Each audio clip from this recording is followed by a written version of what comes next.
Back again. I'm sure you can guess what I was doing this week.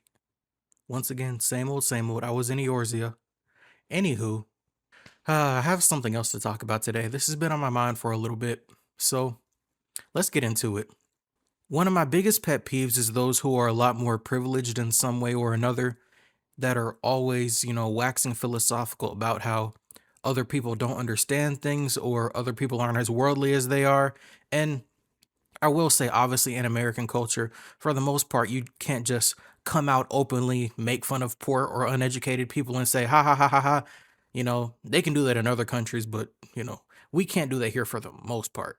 We can't say stuff like, you can't come in here, you can't talk to me because, we actually have laws still. But, there are still undercurrents, dog whistles, things like that. And it manifests in so many different ways, right? And even in some ways that people don't generally think of as being obnoxious or stuck up. Now, oftentimes people talk about their education level, how much they travel, what type of places they hang out at, what they do for a living, and those things aren't bad, right? But people tend to present them in a very strategic way, such that others who don't do those things and don't live within those environments, they're kind of saying, I'm better than you without directly saying I'm better than you. And when I see and hear people say things like this, I feel like I'm the detective from Dexter, right? I feel like I'm catching a very, classist, stuck up dog whistle, but sometimes I'm the only one who realizes it, and it would take too much time to explain. So unfortunately, I just got to let it rock, right? And I find that this is so deeply ingrained in some people.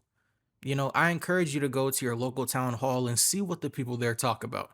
There's a really, really big chance there's a 62-year-old protesting the construction of light rail because it'll raise the amount of noise in their neighborhood by like 1.6 decibels. And they think public goods shouldn't exist, simply just because they feel like it, God complex. And ultimately, though, this tends to present itself in other ways that I find even more annoying, from people who try to present themselves as being on the side of good or, preaching positivity. One uniquely silly idea is the idea that, people should read fiction and consume art and go to museums and listen to musicals as if that stuff is integral to life in some way, right? Now, obviously, you can see my account is entirely based on anime and fiction, but honestly, I think that idea is just asinine. It doesn't make sense. I'm not gonna lie, if I were to speak to a young man born into generational poverty in 2026, I would not be waxing philosophical, telling him he should bathe himself in the works of classic authors. I would tell him to min max, study accounting or finance or engineering or something else that makes money, and study for like 7 hours a day, work extremely hard, and stack bread.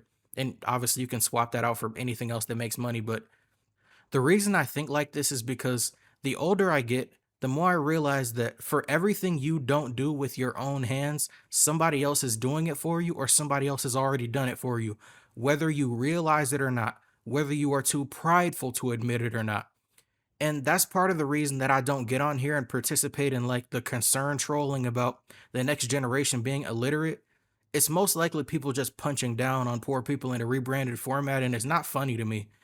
People who have other people paying their bills, other people taking care of them, other people paying their tuition, other people paying their insurance, are making fun of people born into generational poverty who can't read. That's not funny. But I mean, I can't stop them and I don't really care to. But yeah, when somebody says something like, oh, you've never been skiing to somebody else, I can't help but feel like I'm about to be, Ayana Koji against Saki Inagi, and it's about to go downhill from there. It is what it is.